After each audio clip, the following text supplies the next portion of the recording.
Welcome to the Mormon Medium Podcast, where we'll talk about spirituality, the paranormal, religion, and my journey in becoming a Mormon medium. I'm Nannette Ride. Thanks for listening. Now let's go have some fun. Don't be afraid. Close your eyes. There's a moon overhead, but the sun will rise. Blood on our lips, such a poisonous bite. The sound of our hearts go bump, bump, bump in the night. Hello and welcome to the Mormon Medium Podcast. I'm Brad and I'm here with Nannette, the Mormon Medium. Hello. Hello, Miss Nan. So we just had an amazing Easter weekend and I thought we should talk about Christ. Yeah. I mean, what else do you talk about besides bunnies and colored eggs? Well, your birthday, because that's coming up also, right? So it's my birthday week. It is Easter and then Nan's birthday. So, two major holidays right in a row. You know it. It's that Aries fire. It's pretty awesome. Well, and not only that, something else to celebrate is you finally decided to change your name. We've only been married 5 years. I finally made it past the testing period. Yeah, I've been wondering if we were going to stay together or not. All these women flocking to you and everything. Yeah, it's the stripping, right? It's the stripper. Obviously. Because that happens. But you know what? Literally, it's been 5 years. It has been 5 years. Yeah. I got a letter from the driver's license division that told me that I needed to renew my license. So my old picture had to become a new old lady picture. A new old lady picture. She's like, who the hell is this old lady on my license? That's not me. I swear I've had it for, holy moly, a long time. A really long time. I don't know how often you have to renew them, but I've done them online most of the time. Yeah, it was old enough you still had stickers on the back to show that you renewed it. Yeah. So in my mind, because I have a passport, I didn't want to have to change both. And I knew I had my passport that was coming up for renewal. I didn't realize my driver's license was too. So I just decided to take the leave, took my marriage license in, our really cool marriage license from Fiji. We got married in Fiji. Pretty cool. Yes, we did. It was very fortunate. We spent our wedding week with porn stars. Yes, we did. Triple X porn stars for a whole entire week. Have we talked about that? We have not talked about porn stars, Brad. Oh my goodness. I don't know if we can do stripper last week and porn stars this week. And we definitely can't do Jesus and porn stars in the same episode. No. You don't think Jesus loves porn stars? I think he loves everyone. But exactly. We're not going to talk about those two things in one episode. All right. Well, we'll have to talk about We'd that. We'd be here for hours, Brad. We'll have to talk about that another time then. All right. So we're dropping a little teaser here. Yeah, apparently. We did spend a whole week on an island with Triple X porn stars, and they were going to give Brad a bachelor party. Do you think you did it? Well, obviously I'm married, so that would be a no. Because I'm pretty sure had I gone to that bachelor party, you would not have followed through with the wedding. Either that or I would have taken a lot of great pictures. You mean a lot of great incriminating pictures? Oh, totally. My Facebook page would light up. A lot of Brad don't ever run for office pictures. Oh my gosh. Yes. So I took the dive into my driver's license changing. So now I am officially Nannette Ride Zeman. Woohoo! Woo! I'm a Zeman. It was so cute. Brad he lit up. He was so excited. I literally didn't think she was ever going to change it. I'm like, I don't know if she really is thinking this is going to last. Like, do we need to go to some more counseling for this? Are we okay? I think we're good. I think I'm keeping you. All right. Thank you. You are stuck now. Now is the tattoo. Now it's we know that's not happening because needles. I will get you impaired enough to where you won't know it's happening. Nan's bitch right across your butt. That'll be amazing. It's a good thing I don't wear Speedos a lot. You should do one of the fake tattoos, and put it on and kind of try it out and see if you like it. Why? Because it looks cool. But I'm not ever going to do one, so that's I just think you pointless. should. No. Yeah. Okay, here's the thing, Nan. People go, oh, tattoos don't hurt. It's so cathartic. You just sit there and you feel it and you just zen out and you just work through the pain. It's pain. It's pain. You're having someone literally stick needles into your skin. And not only that, let's talk about this. When you have somebody stick needles full of ink into your skin, what do you think your body's going to do with that? Your body doesn't think that's healthy. It's true. It's true. I have lots of tattoos and I love my tattoos, but it actually makes your skin go into an autoimmune response. So a lot of people with tattoos will end up with autoimmune disorders and issues with, joints aching and swelling and all that kind of stuff because it's a foreign body in the body. The body doesn't mess around. So yeah, even knowing that, I still get more tattoos. Well, and the body tries to push it out, and that's why they fade. Yes. And yeah, Yes. and someone out there's going, no, that's because of the sun. Well, it's probably a combination of both, but the body doesn't like anything foreign in it. Oh, I can so be 14 right now. Oh, geez. Okay. Yeah, I walked right into that one, didn't I? You did head first. Oh, Jesus. Okay. Speaking of Jesus, we were going to talk about Jesus. We're going to talk about Jesus. So would you like to talk about Jesus, Nan? Let's do it. How many times can we say Jesus in this episode? I think we should keep track. Keep talk? We will keep track. Oh, I thought you said I think we should keep talk. I didn't say that. I said keep track. Do you need Q-tips? I might. No, let's talk about Jesus, Nan. What would you like to talk about Jesus? What do you think about Jesus? So, look, we know in the Mormon religion you were taught some very specific things, right? Well, in Christianity, yes. Christianity is based all around Christ's life and his death, mostly his death and his resurrection, which is what we celebrated during Easter. Yeah. I've got a theory on resurrection. Let's hear it. You want to hear my theory? I would love to hear it. Okay. So, I love when you show me that dimple, by the way. It's super thanks. cute. So, while I believe that God or the universe or the collective being, whatever you would like to refer to higher power as, has the ability to create matter, I don't know that Christ died and then actually came back to physical life. I think it's a metaphor. Personally, I think that when you're resurrected, you literally come back to earth and live another life. I don't know that you just come back in the same body. That's my theory. I think it's many, many lives. Many lives, many masters, right? Yeah. I love that book. It is a good book. That's actually an excellent book. But no, that's my thought on it was Christ just literally patterning the way? I think you have a valid point. That's really actually really good. I like it. Thank you. That's my thought on it. I couldn't agree with you more. I know we've kind of talked about it before, but the gospel according to Nan, not that we're doing a gospel, but from maybe what we I should. have We'd get some learned- great tax benefits. Well, I am a and minister, issues. right? That's right. From what I've learned, Christ is real. I've seen him with my eyes several times. He's helped teach me, especially when I was super afraid of my gifts and stuff. He's helped teach me, and not only in dreams, but in meditations and different things like that.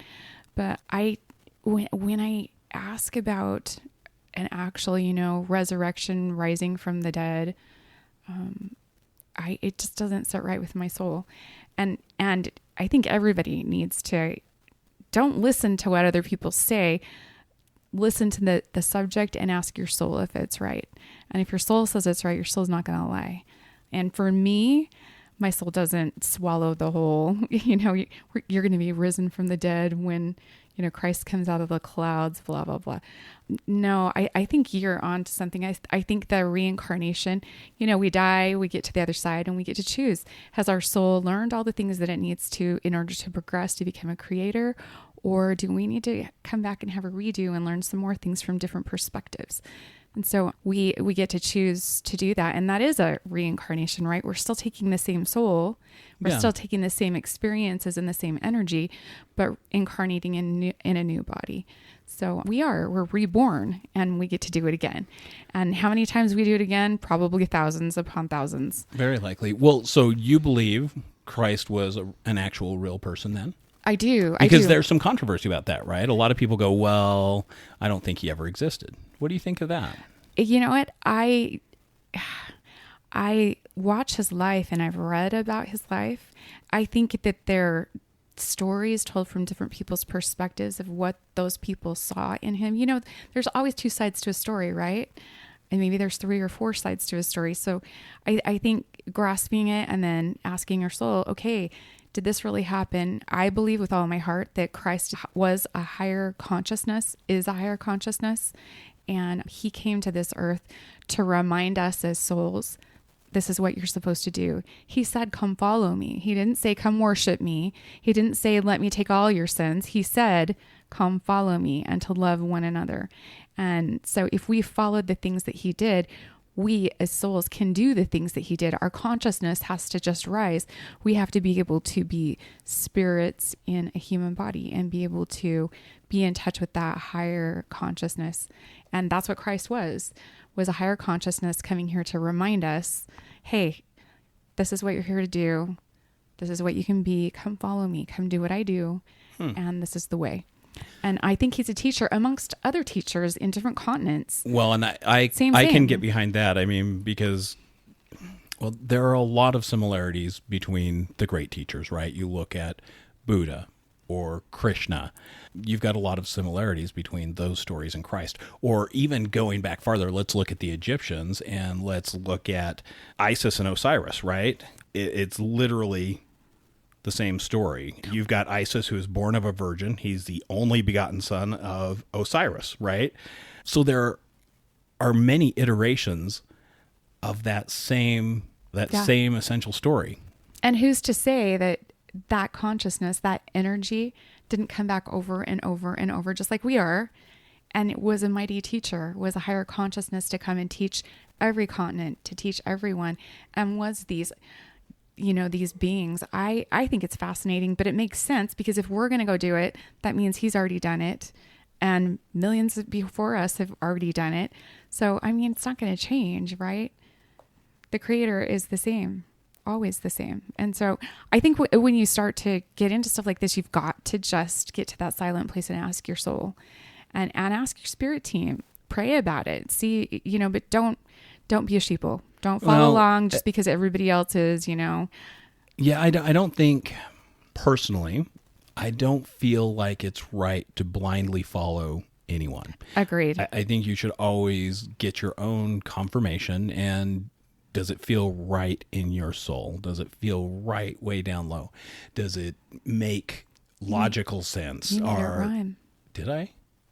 Does it feel right in your soul? Does it feel right way down low? Oh my gosh, I did. You're a rapper. I don't think so. Sorry. I don't have that kind of I'm rhythm. the 12-year-old tonight. Yeah, thanks, Nan. I don't even know how I'm going to continue this conversation with you. I can't take you seriously. Karma, baby. I just want to talk about Jesus, and here you are. I like Jesus a lot. You are a disruptive He's been one of my influence. mentors, dude. Like, I like him a lot. Well, and I think that's really cool. And I think everyone can have a personal relationship with Christ, right? If they choose to and if they listen. And it might not be exactly the way that organized religion says it should be, but I think we can all have that. And whether you believe in Christ as an actual real person or as a parable, it doesn't really matter, because you still have some sort of relationship with him. It's true, and it should be an individual thing, right? Yeah, it should be. Everybody doesn't need to be the same. Religion kind of makes everybody believe the same and have to act the same and do the same, but we're individuals on different paths to get to the same place, but it's still different paths, and it's our, free agency to be able to choose things. And I think it's interesting, because as we're getting older, my birthday's this week, and I'm getting up there, And I'm finding that there's more people my age and your age that are starting to questioning their belief systems, are saying, you know, I'll take this and I'll take this one, but I don't believe that and I don't believe that. And it doesn't have to just be religion. It could be anything, you know, morals or values or it's very a la carte. Yeah, instead of being a sheeple, they're starting to be like, okay, this resonates with me, this one doesn't, but this over here doesn't. And I can't help but think that if I was younger in my 20s and I were doing that, how much stronger I would be right now. Well, and rather than, you know, sorting through it at my age. And that's a good point, though, because look at how many younger people are moving away from organized religion. It's very, very prevalent that kids in those late teens, early 20s don't affiliate with any type of religion. I think that their souls know that it's not right, though it doesn't feel right to them. And so they steer away. And I think they're just such examples, because those of us that have been, you know, those of us that have been immersed in religion, it's who we were.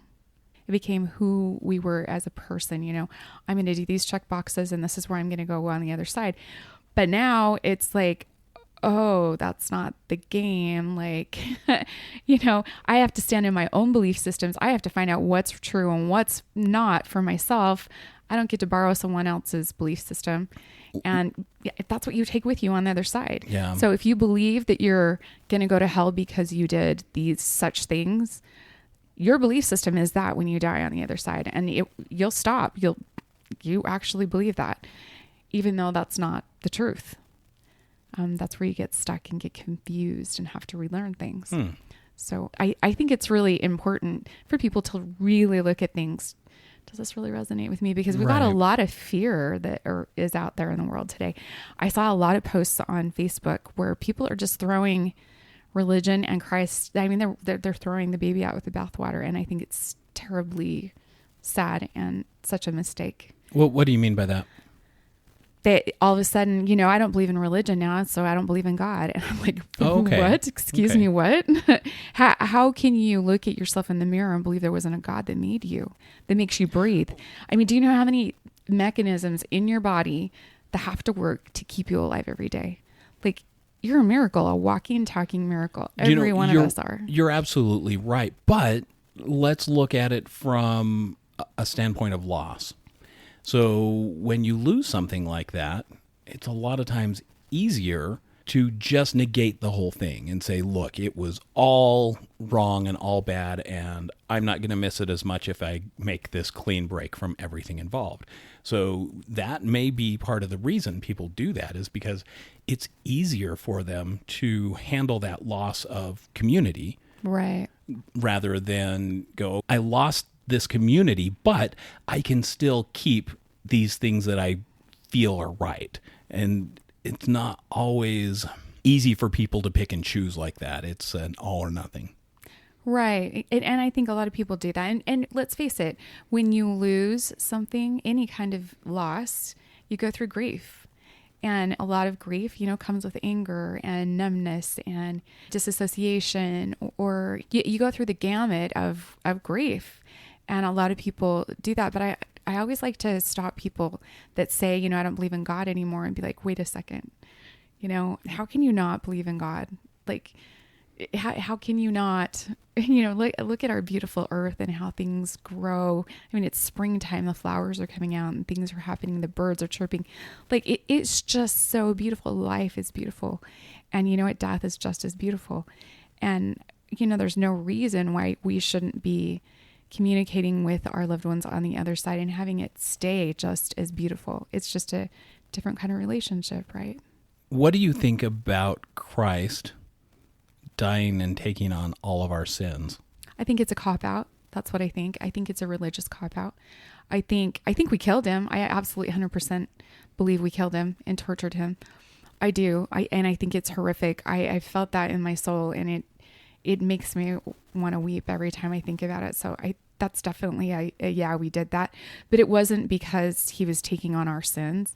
It was because he was showing us pure love. He was showing us forgiveness. He was showing us how to be. He told us to come follow him. We're the ones that weren't ready for him. We're the ones that took him away. and made him leave. So I think that he knew what he was signing up for when he came to this earth. And I think that he knew how he was going out. He knew all of that, but he also knew what his story would do and how it would touch people. When things have been touched by man, sometimes they get twisted. And when they, make money at stuff like that, it's not right. It's absolutely not right. It does not sit right with me at all. But Christ is 100% real. His story is 100% real. His parables, a lot of people try to interpret them, but, sit in a meditation with one of those parables and see what it really says. I think it's pretty powerful stuff. Well, there's a lot of interpretation with parables, right? There's Yes. a lot of symbolism. There's a Yes. lot of study that has to go into it because the terminology is terminology from that time. And if you don't understand it and the meanings of the words, then it changes what the parable means. So yeah, there is a lot of study that needs to go into a parable. Right. But there are a lot of really amazing biblical scholars out there that can kind of, for lack of a better term, dumb things down so that it makes it fun to learn about it. I think all of the ministry of Christ is really super interesting. I think it's really cool how he never turned anyone away. Even the sinners, the poor people, he always looked out for people. He never looked down on anybody. And we live in a state that is predominantly Mormon, and there should be no homeless people. There should be no poor people. We're wealthy beyond compare to probably most places in the world. Our church has billions of extra dollars. I don't get that. It doesn't sit right with me. It makes my stomach sick. So when I see the homeless people, why we have stacks of food cards and stuff in our car, because it makes me sick. And I'm one person, but all of us need to band together and help each other, because people are claiming to be things they're not. And I can't, that doesn't stick with me. Christ isn't that way. Was never that way. I agree with that. Yeah. It's hard to fathom Christ ignoring somebody who's in need, right? 100%. And look, I understand the Mormon Church donates millions to different charities and organizations around the world. But man, wouldn't it be great if they used, like, during the week, turn those churches into a shelter. And if you stay at the shelter, you go to church on Sunday and welcome people in and let them... Something that unites people instead of, help them, bars them out. Yeah, help them get on their feet and teach classes. Here's how you go to a job interview. Here are some skills that you can use to work with, or, do some trades. There's a lot of things that if I had the resources that they have, that I would try to do, right? 100%. I agree with you. We would both do that. I think money is just a resource and we should see each other. What I think has to happen though is it's going to be so much more than just religion out there. We all have to turn to our spiritual side. We all have to turn to what's inside of us, what makes us us, and turn to that. And once we start to strengthen that and get in touch with that, and then also work with the other side, we're going to all start to bond together and all unify and see each other as one instead of being divided, because we're all the same and we're all connected. And we need to start seeing one another. And there's so much fear out there. And there is one thing that transforms fear, and that is love. And Christ taught us that, right? Absolutely. Absolutely did. It seems like we talk about that a lot, right? See people and notice each other and pay attention to those around you, because you never know what they're going through, right? It's so true. You never know what is going on behind those eyes. But if you feel them, use one of your clairs and feel into them, you can oftentimes tell if somebody isn't right. When they're feeling low, they're vibing low, something's off. I ran into somebody today that knew that that's what I do. And she was trying to hide it from me.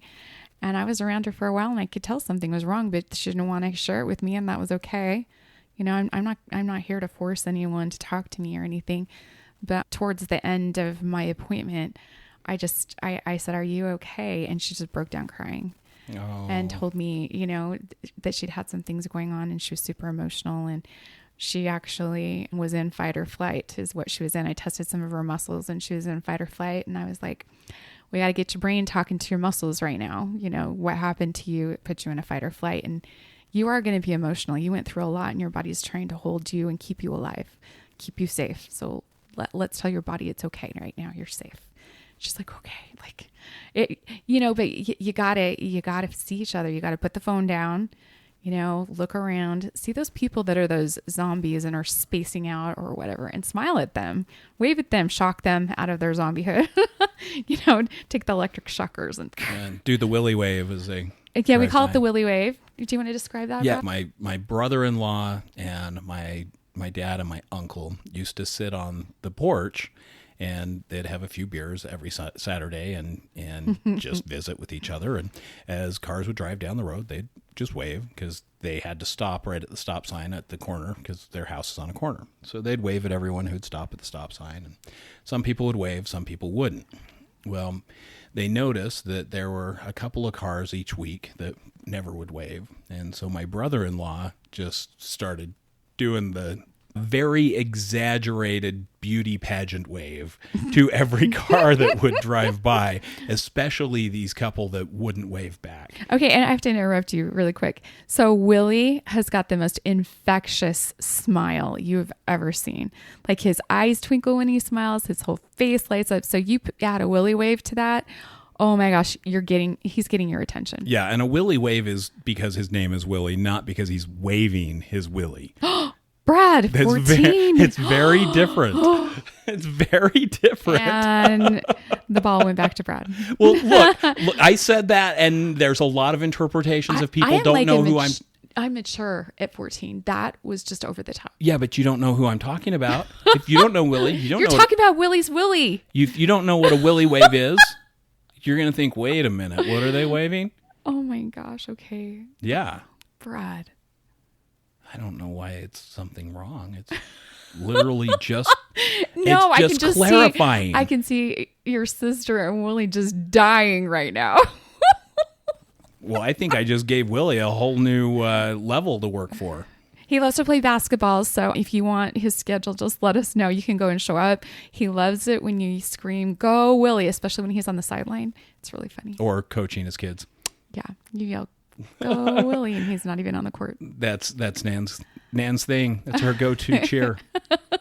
Go, Willie. He's not even playing right now, honey. It's okay. He still likes it. I'm not into sports. He's literally standing right there like 3 rows in front of us. Go, Willie. Yeah. Oh my gosh. She's a great cheerleader. So there we were. There we were. I was actually at a basketball game watching Willie play, and his mom sitting back behind me, and we're yelling, "Go Willie," and everything. And then Willie goes and sits down, and just to mess around, I yell, "Go Willie," and his mom's like, "He's not on the court." I'm like, "Oh, really? Oh, shoot. Okay." And I acted dumb about it, right? And I just kept doing that through the whole thing. And Willie's looking up at me and laughing his butt off. And he knows that I'm messing with his mom. Yeah, she never did get it. And Nan's like, "That's Willie right there, right?" "No, that's not Willie. That's not him." "Are you sure? That's him. I can tell." "No, that's not my son." It was so funny. So now I just do it at all the games. Yep. Doesn't matter which kid's playing or if it's Willie, it's go Willie. Even if Willie's sitting next to me, I'll do it. He'll just laugh. Anything to see that infectious smile. Seriously, it's the best. Yeah, he's a good brother-in-law. He is. So to bring us back, just remember to see each other. Put your phones down and see each other. Listen with your heart. And let's try to unite people together. If you see somebody with a mask, go ask them, "Are you okay? Are you sick?" So just show some love. Act like you care, really care. I think that that's really, really important. Well, we've lost that. Especially going through COVID, we did. I don't think it's an act like you care. It's go and care. Go give a shit about people. Yeah. Go give a shit. Go give a shit. And don't do stupid shit, right? That's your classic tagline. That's going to be on your urn. It should be. Don't do stupid shit. Yeah. I mean, if people paid attention to that, they would stay out of trouble a lot more. True. It's true. And There would be less divorces, there'd be less divorces. There'd less be less marriages. criminals. There'd be people just wouldn't be doing stupid shit. There'd be no stupid shit. Yeah. I think ultimately, we're born and we're born good people. Oh, 100%. Have you ever seen a child that is Bad. evil or spiteful or No. no? It's learned behavior. Exactly. And I think it's important that we realize everybody came from somewhere, and if they're acting out, they came from a place of fear. And give them infinite love and gratitude. Well, even like that school bully, you look at the school bully and you go, wow, what a rotten little shit. Well, what kind of a home life are they coming from to be that rotten little bully? Exactly. Which is super sad. Yeah, He learned it somewhere. So, exactly. Yeah, so see each other, reach out and smile at someone and let somebody know that you give a shit. Yep. Well, if you have any suggestions or questions for us, please reach out. We love hearing from you. We love hearing your comments. Please give us a good review and help us grow. Thanks again for listening to the Mormon Medium Podcast. We really appreciate the time you take each week to listen to our episodes and to hear what we have to say. We're grateful for each of you and hope that you have a very blessed week. And we look forward to doing this for a long time and talking with you again week after week. If there's something that you would like to hear about specifically, reach out. You can send us an email at info@themormonmediumpodcast.com. Please do. And we look forward to answering your questions and putting them all out on the air like this. So thank you again. We will see you on the other side of the veil.